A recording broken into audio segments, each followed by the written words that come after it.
It started as nothing. A heaviness after lunch she blamed on bad sleep. Then it became a pattern. Same time, every day, like her body had quietly switched to a different clock. She tried the usual fixes. None of them worked. And on one ordinary Tuesday, she found a number that made no sense for a lunch she's eaten 100 times before. Nobody explained it to her. She just got left with a question. What changed? It was higher than it should be. Higher than it had ever been. For a meal she could practically eat with her eyes closed. Her first reaction wasn't fear. It was suspicion, aimed at herself. Maybe she'd been eating worse than she remembered. Maybe the walks hadn't been as consistent as she thought. Maybe this was just what happens. So she checked. Same meals, same movement. Nothing in her life had actually changed, except her own body apparently had. A woman her exact same age, who hadn't gone through menopause yet, showed nothing like this. Same number of birthdays, different number on the screen. So whatever this was, it wasn't age. Age was just standing nearby when it happened. Something else changed, and it left a trail. It's the same trail Dr. Adrian Kane follows for an entire chapter in The Science of Aging After 40. Not the parts of menopause everyone already talks about, but what's quietly being rewritten underneath them. We'll come back to that thread later. Right now, hers is the one worth following. Researchers running the Zoe PREDICT trial did something almost unfair. They fed more than 300 women the exact same meal, then watched what each woman's blood sugar did next. For the premenopausal women, the curve behaved the way you'd expect. Up a little, down a little, back to baseline. For the postmenopausal women, same meal, same portion, same hour, the spike went higher and stayed up longer. Even their fasting glucose, taken before anyone had eaten anything, ran about 6% higher than the other groups. Same fork, same plate, a completely different metabolic event. Whatever changed, it changed something the food itself can't explain. It changed her chemistry. But which part of it? Here's where the trail leads. Not to the hormone most people think of first, not even the one most doctors mention when this comes up. Estrogen. For most of her life, it was quietly doing two jobs nobody noticed. In her muscles, it helped pull sugar out of the bloodstream after every meal. In her liver, it kept a brake pressed down, telling it, "We already have enough glucose. Stop making more." When estrogen drops at menopause, both jobs go unfinished. Muscle gets a little worse at clearing sugar, and the liver, with nobody telling it to stop, starts making more, specifically overnight while she sleeps. By the time she sits down to lunch the next day, her baseline is already higher than it used to be before a single bite. So the same meal that always used to feel fine now lands on top of a number that's already elevated. The spike is bigger. The crash after it is bigger too. That's the fog. That's the heaviness at her desk. It was never really about lunch. So what's keeping her baseline elevated in the first place?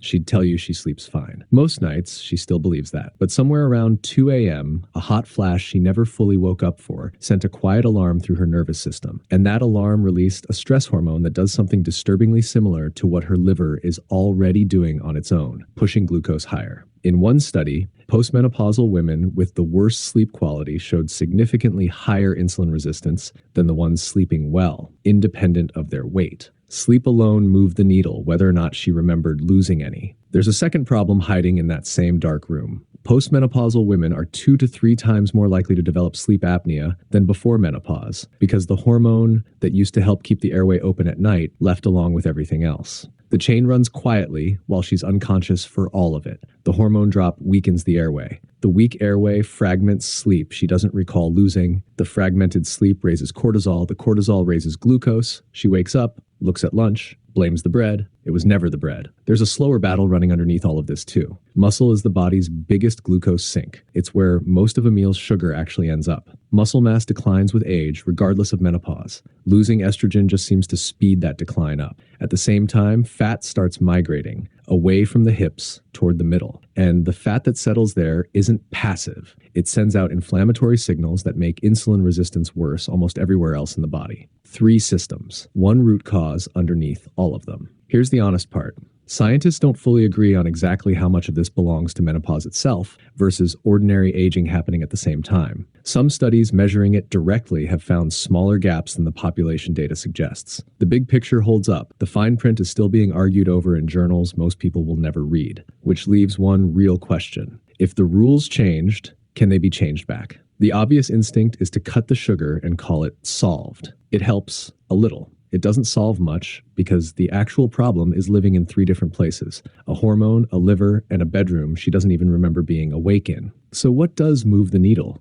Somewhere in tracing this one number, the trail keeps widening. The same hormone drop reshaping her glucose is reshaping her sleep. her muscle. Some research even points toward her mood. Not separate problems, one continuous shift branching outward. That's the realization sitting underneath the science of aging after 40. What looks like a single symptom is usually one thread in a much larger pattern, and pulling on it tends to bring the rest along with it. There's still the matter of what actually helps with this particular thread. Back to her. Start with muscle, since that's where most of Emile's sugar needs to go. In a meta-analysis of postmenopausal women, just 3 to 4 months of consistent strength training meaningfully lowered insulin resistance, fasting insulin, and waist size. Not a motivational poster, a measured result. Remember that liver working overtime at 3 a.m. while she slept through it? One of the few things shown to quiet it down is treating whatever's breaking up her sleep in the first place. Apnea, hot flashes, insomnia. Not a fix for every woman, but not unrelated either. Smaller, but real. A 15-minute walk after eating pulls glucose straight into working muscle before it can fully spike. The menopause-specific research here is thinner, but the mechanism behind it is well established. Fiber slows down how fast sugar hits the bloodstream in the first place. Protein helps protect the very muscle that's supposed to be clearing it. Neither is dramatic. Both are real. And then the one most people have complicated feelings about, hormone therapy. Multiple trials show that replacing estrogen can meaningfully lower insulin resistance, which tracks given everything estrogen was doing before it left. But it was never a simple yes. The decision carries real risks that have nothing to do with blood sugar, and it has to be made with a doctor who knows her actual history, not a video. The glycemic benefit is real. It's also only one line item in a much bigger conversation.